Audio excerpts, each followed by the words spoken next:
Good morning बच्चों। आज मैं आपके लिए रचना के आधार पर वाक्य भेद का चैप्टर लेकर आई हूँ। इससे पहले मैंने अपठित गद्यांश बताया था कि उसे कैसे हल किया जाए।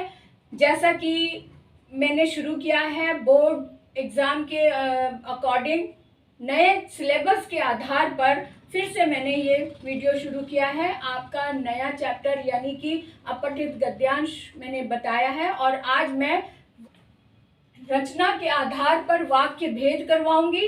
और हालांकि इस पर मैंने वीडियो बनाए हुए हैं, बहुत ही आसान तरीके से भी बताए हुए हैं। और आज मैं और भी आसान तरीके से आपको बताऊंगी कि रचना के आधार पर वाक्य भेद क्या होते हैं, कितने होते हैं और इसे कैसे पहचाना जाए। सबसे बड़ी बात होती है कि पहचान आप कर लो तो आप कभी भी किसी भी समय कहीं पर किसी भी रूप में वाक्य लिखा हो तो आप पहचान सकते हैं कि ये कौन सा वाक्य भेद है। तो चलो शुरू करते हैं आज की क्लास अरुणा कालिया के साथ। अरुणा कालिया की हिंदी व्याकरण धारा में आपका स्वागत है। जैसा कि आजकल मैंने टारगेट बोर्ड एग्जाम्स 10th शुरू किया है, इससे पहले मैंने 12th क्लास का टारगेट किया था बोर्ड एग्जाम का, और अब मैं शुरू किया है मैंने 10th क्लास के लिए टारगेट बोर्ड एग्जाम्स 10th। तो इसके अंतर्गत मैंने ये लिया है वाक्य भेद। सबसे पहले इसमें देखो कि 3 इसके वाक्य भेद होते हैं। पहला सरल वाक्य, संयुक्त वाक्य और मिश्र वाक्य। सबसे पहले इन वाक्यों को ही, इन शब्दों को ही आप गौर से देखेंगे तो इसी में सारी परिभाषा छिपी हुई है। सरल वाक्य वही होता है ना जिसमें एक क्रिया होती है, यानी कि मैं स्कूल जाता हूँ, या मैं पुस्तक पढ़ रहा हूँ, या मैं सब्जी बना रही हूँ, या खाना पका रही हूँ, या जो भी, सिर्फ एक वाक्य होता है। एक वाक्य तभी माना जाता है जब उसमें एक क्रिया हो। तो जहाँ एक क्रिया होती है, जिनमें एक क्रिया होती है, वो सरल वाक्य होता है। जैसे बच्चे स्कूल जा रहे हैं, जा रहे हैं एक ही क्रिया है ना, तो इसका मतलब ये सरल वाक्य हो गया। संयुक्त वाक्य, जैसा कि शब्द में ही पता चल रहा है, संयुक्त का मतलब जोड़ना। और जोड़ना क्या, ये संयोजक शब्द होते हैं, जैसे और, तथा, क्योंकि, इसलिए, ये ऐसे शब्दों से दो वाक्यों को जोड़ा गया होता है, वहां पर संयुक्त वाक्य होता है। और संयुक्त वाक्य की एक पहचान ये होती है कि इसमें दो वाक्य स्वतंत्र होते हैं, कोई किसी पर निर्भर नहीं करता। अगर संयोजक शब्द हटा दे तो अपने आप में स्वतंत्र दो वाक्य बन जाते हैं। संयोजक शब्द के कारण दो वाक्यों को एक बनाया हुआ होता है और इसमें दो क्रियाएं होती हैं मुख्य रूप से।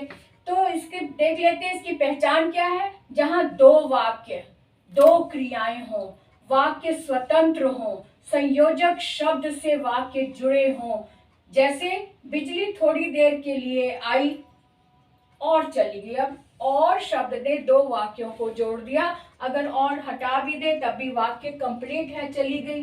बिजली थोड़ी देर के लिए आई थी, वाक्य कंप्लीट है। अब यहाँ पर देखो, मिश्र वाक्य का मतलब यह मिला जुला भाव होना। दो वाक्य होते हैं मिश्र वाक्य में भी, लेकिन दोनों वाक्य एक दूसरे पर निर्भर कर रहे होते हैं, यानी कि दोनों के भाव मिश्रित होते हैं एक दूसरे वाक्यों पर, यानी कि दोनों वाक्य निर्भर होते हैं, अपने आप में स्वतंत्र नहीं होते।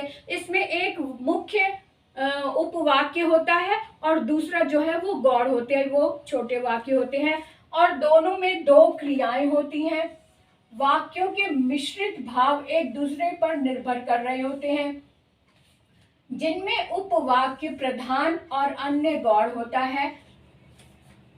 अब यहाँ है जैसे कल मैंने घड़ी खरीदी, कल मैंने घड़ी खरीदी जो बैटरी से चलती है। अब जो शब्द जो है, जो शब्द ने मिले जुले भाव को प्रस्तुत कर दिया है। अब जो के कारण वाक्य अपने आप में अधूरा है, अपने आप पर निर्भर नहीं है, यानी कि इसमें दो क्रियाएं आई हैं, खरीदी और चलती है, दो क्रियाएं हैं, लेकिन दोनों दो वाक्य में दो क्रियाएं शो करती हैं कि ये दो वाक्य हैं, लेकिन दोनों वाक्य जो के कारण एक दूसरे पर मिले जुले भाव प्रकट कर रहे हैं, इसलिए ये मिश्रित वाक्य है।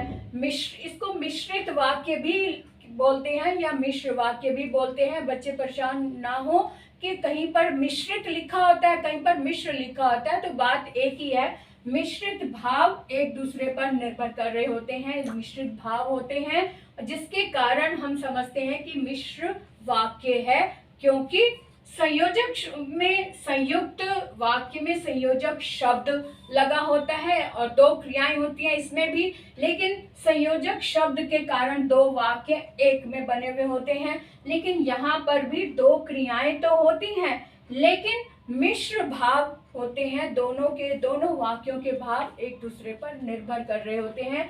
यहाँ पर एक उपवाक्य होता है, प्रधान होता है, और दूसरा गौड़ होता है, ये इसकी पहचान है। तो आपको ठीक से समझ में आ गया होगा। या फिर यहाँ पर जैसे अब दो युग्म शब्द भी आ जाते हैं, जैसे हम कह सकते हैं जो ही मैं घर से निकला गाड़ी आ गई। अब जो ही शब्द ने भी मिश्रित भाव बना दिए, जैसे ही मैंने घर से बाहर पांव रखा वैसे ही बारिश आ गई। अब इस तरह से जैसे ही, ज्यों ही, जैसे तैसे, इसलिए, क्योंकि, इसलिए के साथ क्योंकि जुड़ा हुआ होता है, इस तरह के अगर युग्म बने हुए हों तब भी मिश्रित भाव दोनों वाक्यों के ऊपर होते हैं, तो इसलिए वहां पर मिश्रित वाक्य होता है। यानी मिश्र वाक्य का मतलब यह है कि मिश्रित भाव हो।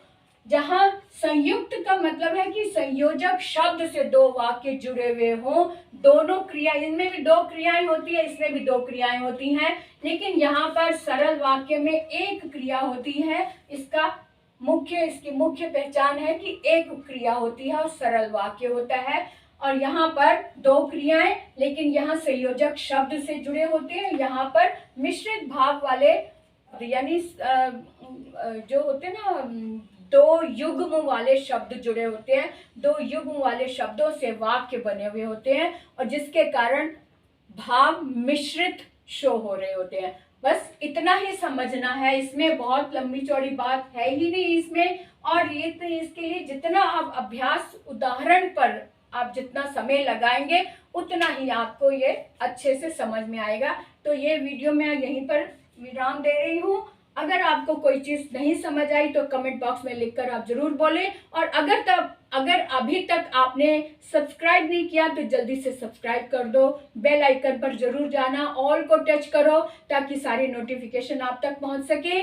और अगर आपको लग रहा है कि बाकी आपके फ्रेंड्स भी इसका फ़ायदा उठाएं तो अधिक से अधिक शेयर करो, आपका भी ग्रुप बन सके, आप ज्वाइन कर सकते हैं, मेंबरशिप ले सकते हैं, और मेरा मनोबल बढ़ाने के लिए सुंदर सुंदर कमेंट कर सकते हैं। तो आज का वीडियो यहीं पर समाप्त करते हुए आपसे विदा लेते हैं। Bye bye.